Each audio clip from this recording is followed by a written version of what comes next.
Hello, guys. Welcome back to the Sportsman. And once again, I'm joined by Stuart Pearce, who is now in Scotland with West Ham on pre-season after a fantastic win for England in the semi-final of Euro 2020. Stuart, what on earth is there to say about that match? Well, firstly, I was fortunate enough to be at the semi-final on the Tuesday evening, which I thought was a sensational game. And obviously, England knew their fate being Italy if we went through. But the relentless nature of the way England played, the physical prowess of how we kept going, I think we almost run the Danes off their feet. I really do. Some absolutely outstanding performances by players. I thought Raheem Sterling was outstanding. I really did. The togetherness of the group was there and apparent for all to see. And it was a deserved victory eventually. There was been some debate about was it a penalty or was it not. But I look at it like this, Raheem Sterling still had the presence of mind, even at that stage of the game, to keep running at defenders and keep asking questions of them. And at the end, they got a little bit clumsy. Whether it's a penalty or not is irrelevant. I still think, if you look at the Danish side, their best player was their goalkeeper, and that probably tells you something. I think Southgate said that in his post-match comments when it came to taking off Grealish and Foden. He said Sterling was so good, I couldn't take him off pretty much. No, that's the big problem Gareth faces. Everyone's playing so well. We're talking about this 5 substitution situation, and I mentioned to you at the start of the tournament, substitutions are going to be paramount. But I wasn't legislating for the fact that so many of our players are playing well, and they're almost, you can't take Kane off, you can't take Sterling off. There's only 2 positions up for grabs in the main. The defenders and the goalkeeper are outstanding. The 2 holding midfield players really well. He's brought Deck off a couple of times just to give him a blow, and Hendo's come on and pushed on with his leadership and whatever. But in the main, I don't think you can make more than 3 substitutions if you're the England manager, which is a massive plus for him. Yeah, it's been absolutely brilliant from the entire squad, hasn't it? So yesterday we saw incredible celebrations, incredible atmosphere in the stadium. How important do you think Wembley was in that semi-final, and how important could it be in the final? Well, you only had to be inside the stadium pre-warm up to the game itself, and afterwards to know exactly that it was absolutely bouncing. It really was. It's fantastic. Probably the best environment I've been involved in since Euro 96, I've got to say. We had a wonderful atmosphere then generated within the stadium. This team have done exactly the same with fewer fans, which is absolutely brilliant. I think once again, come the weekend, we've got a fantastic final on our hands. And I think we're all going to look back with really fond memories of this tournament, and hopefully with a trophy to prove it. Been absolutely fantastic so far. One more game, hopefully we can get over the line. But let's go back to the start of the game. So you had the whole build up, the fans going wild. But for England, it was a bit of a shaky start. Pickford looked as nervy as we've seen him in this tournament. But Southgate, once we'd conceded, managed to kind of just kept saying on the bench, didn't he? Calm down, managed to calm them down, and then we eventually got playing. Yeah, I think there was only Jordan that looked a little bit, as you say, nervous and made some odd decisions within what he was doing. But in the main, when we conceded the goal at the time, I was quite pleased in a bizarre way. I just think it laid the hoodoo of not conceding a goal and not knowing what our reaction would be. The reaction was fantastic. It was calm. It was composed. And we've ended up getting in the game nice and quickly, back in the game at half time. And I think in the long run, conceding that first goal will probably do us well as a team, and potentially stand us in good stead in the final. Yeah, we didn't know how we would react to conceding that goal, but it was a brilliant reaction. And the game turned out to be the complete opposite of that Croatia semi-final in 2018, where we scored first and then the game fell away from us. It seemed like the players who were involved in that had certainly learned from it. Yeah, they certainly had done. Gareth and the management staff would have learnt by it as well. And when you look, 3 years ago, we were in a World Cup semi-final. Last night, we were in a semi-final with the European Championships within 3 years. And you can tell the experience of the players. They had the composure, and they've shown that composure in all the games, by the way. Even when games went against them on occasion, they've shown real composure to play through that and have a genuine confidence in their football and trust each other. Yeah, and you've touched on it before, but the moment everyone is talking about is that Sterling penalty. Do you think it was a penalty? Touch and go. When he turned down Harry Kane's potential penalty award earlier on, and VAR looked at it and said no, as soon as it went to VAR and he'd given a penalty on the pitch, I knew full well that the VAR were never ever going to turn that over because of what they'd done earlier. And that was the case. I think you can put a call up either way for it, to be fair. It was a little bit clumsy, two individuals attempting to get the ball and defend it. But whether it was or whether it wasn't, the referee's given a penalty. Some go your way, some don't. And the beauty for me, we were well into extra time when Raheem Sterling is still driving at their defenders and asking questions. And he done that later in the game as well, went past Vestergaard with ease on occasion. And, you know, he was a real thorn in their side. And I think the physical element of what we do as a team, if the game has to go to 2 hours, I think we're always the strongest side, without a doubt. The squad depth is absolutely superb, isn't it? And you're a man who's taken pressure penalties in the past. What do you think was going through Harry Kane's mind? Because it was interesting that he changed his usual penalty into that top corner and instead tried to place it into the other corner. And obviously, Kasper Schmeichel saved it. Yeah, in all honesty, I'm pleased that we didn't go to a penalty shootout because Kasper, I've worked with Kasper when I managed Manchester City and worked with him sort of in and around the academy there. He is a fantastic penalty stopper, you know, so he proved that on the night. And as luck happens, Harry got, you know, the rebound and in it went, so there was no harm done. But you've just got to give the goalkeeper credit. It was a decent save, you know, not the best of penalties, but a decent save all the same. What was he like then? Because he was a youngster, I presume, when you worked with him, and now he seems to have developed. For me, he's in the top 5 goalkeepers in the world. He's absolutely incredible, and he showed for Denmark throughout this tournament. He's absolutely remarkable. Yeah, he always had a wonderful work ethic. You know, he was at the academy when I was a coach at Manchester City. Then he signed his first contract, I think, at Man City when I was the manager in 2005. And he was in and around as one of the young goalkeepers for a couple of years while I was managing there. He was always, we were fortunate enough to have him and Joe Hart on the books at the time, you know, and they sort of bounced off each other in many ways. He's very brave. You saw that with Raheem, the block from Raheem early on in the first half where he spread his body and took it in the stomach.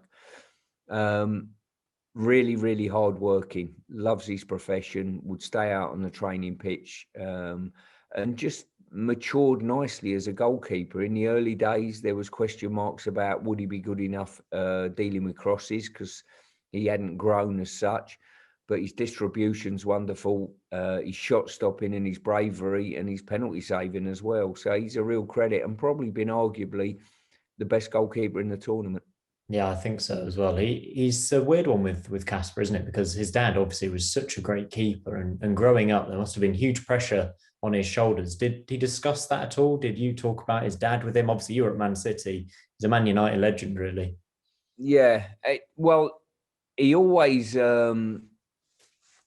there was always, I think, a little bit with Kasper in his younger days. There was always a little bit of my dad sort of did it this way, you know. I think that was in the back of his mind. But I've got to say, Peter was very good. You know, Peter he let you get on with it. He let us as coaches and a manager. He never had a real opinion about Kasper.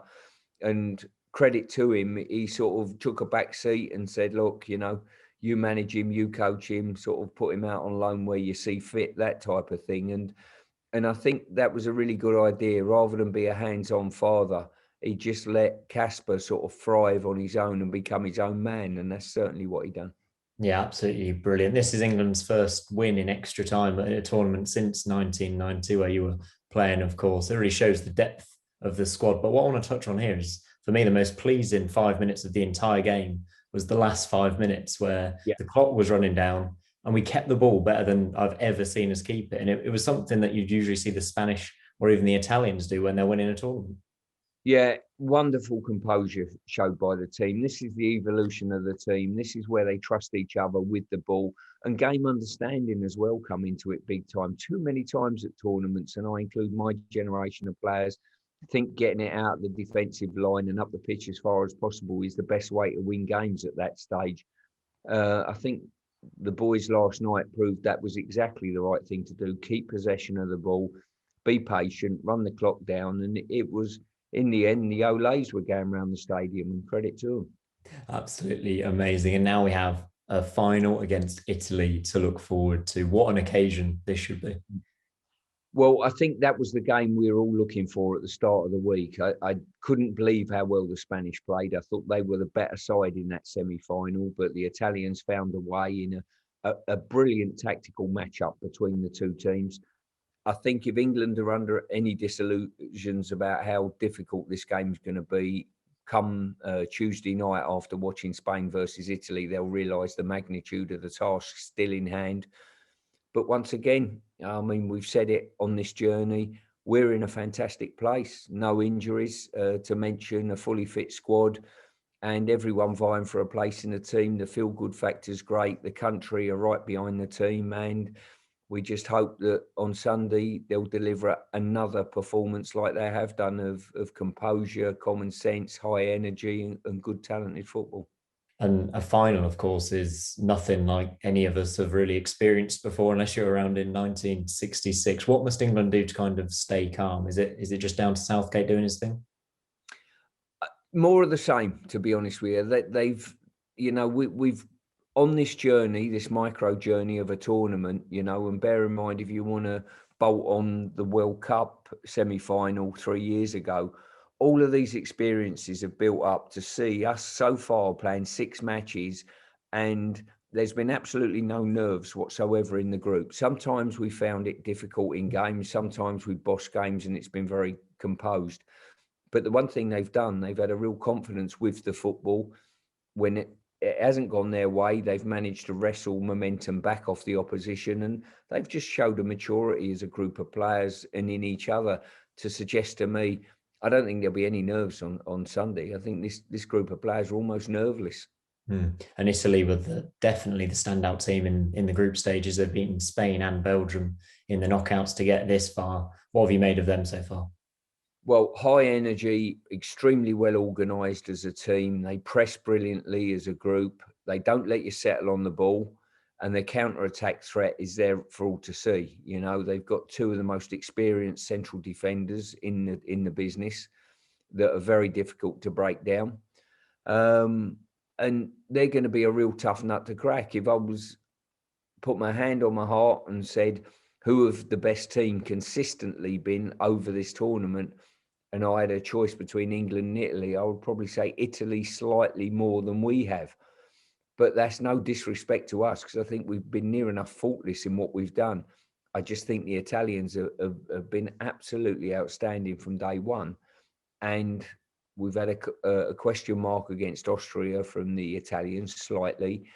I think the Spanish probably deserved more than they actually got from the game. But the Italians overall have been maybe the standout side. But that all changes Sunday if we win. It certainly does. And one player who, for me, was the player of the tournament was Spinazzola at left back for Italy. Absolutely superb. Unfortunately, injured in the semi-final. How key is that for England? Because now they've got Emerson at left back, and there's a real opportunity there. Yeah, there certainly is. I thought Emerson played well against the Spanish, albeit he was taken off at the back end of the game to freshen things up. But Spinazzola was outstanding. He's a major miss for him. There's no doubt about that. He gets forward, he's high energy, he gets in the box and he gets shots away. So they'll miss him. And to be honest with you, I'm pleased he's not in their lineup. And I think if you look at the game tactically, there's only one position really up for grabs in the England team now, and it is that right wing spot. Probably Saka, Sancho, potentially Grealish if we want to switch things up a bit. With Italy having been forced to make that change and Emerson now starting there, that's going to be a real key point. And who would you go for to kind of match up Emerson and try and get at him? In all honesty, I'm not sure. I'd have to see how sort of Saka's come out of it physically. And that would give me a key indicator, I think, which one of them or whichever matchup I would go with. The one thing Gareth's done, he's been brilliant. He's got his judgment calls right all the time. He's privy to working with these boys on a daily basis in the lead up to the game. But it's a difficult one to call, to be fair. I think probably I just err on Saka at the moment. I think he's done he's done very little to, even when he was taken off in the game. I feel as though his form's been that good. Bear in mind, he set the goal up as well with his movement and cross. I think he's done very little to be dropped and probably doesn't deserve to be dropped. So I would edge with him. I think I agree with you, but an interesting thing is Southgate. I don't think he's named the same team 2 games in a row in a very long time. So maybe he'll just switch things up for the sake of it. And I know you've given him a bit of praise already, but Raheem Sterling, absolutely fantastic in the tournament and in this game in particular. Do you think there's a case for him not getting the praise he deserves? And why do you think is the reason for that, if so?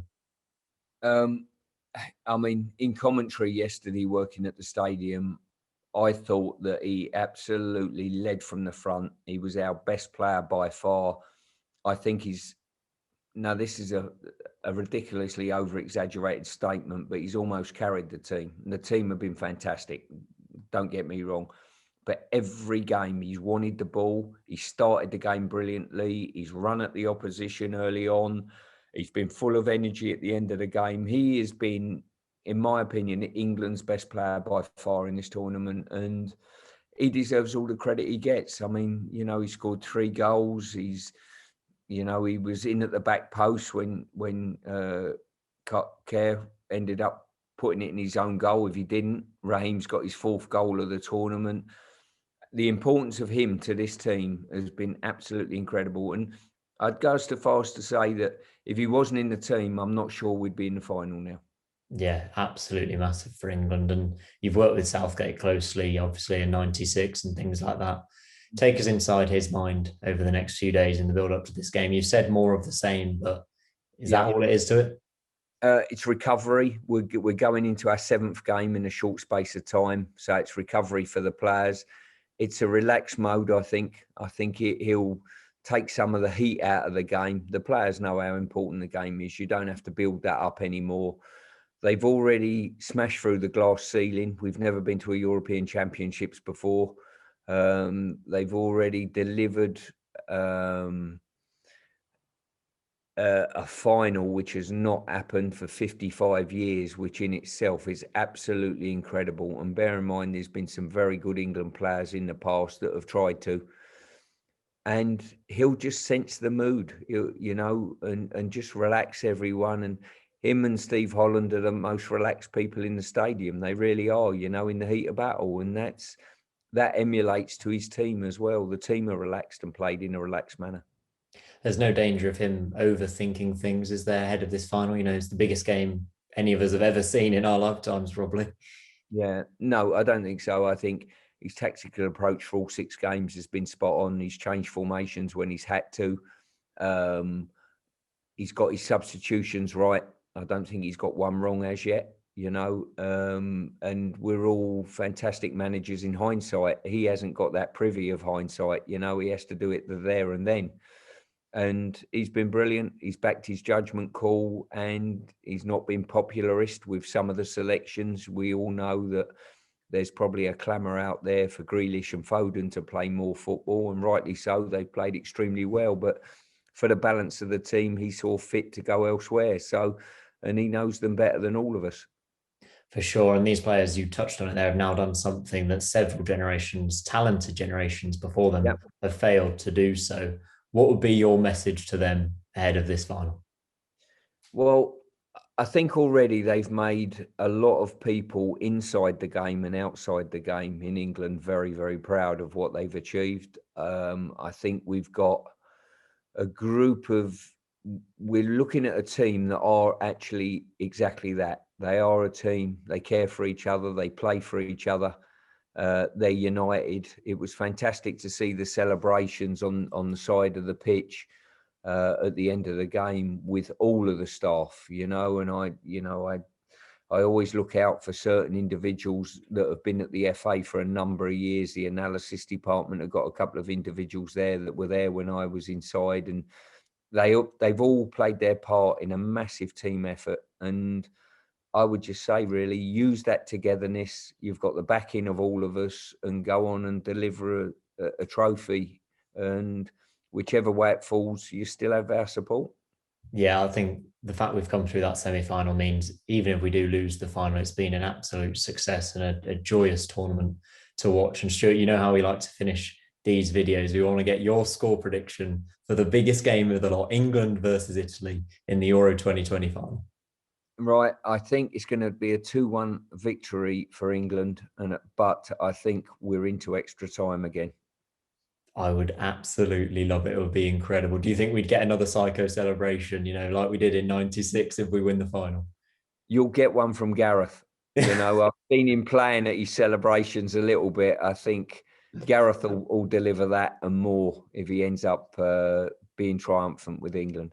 He was ramped up a bit at the end of the Denmark game, wasn't he? But that's all we've got time for now. Thank you very much for joining us again, Stuart Pearce, and we'll catch up after the final for our final Euro 20 chat. This has been absolutely incredible, but come on, England. That's all we've got to say, isn't it, Stuart? Cheers for joining us.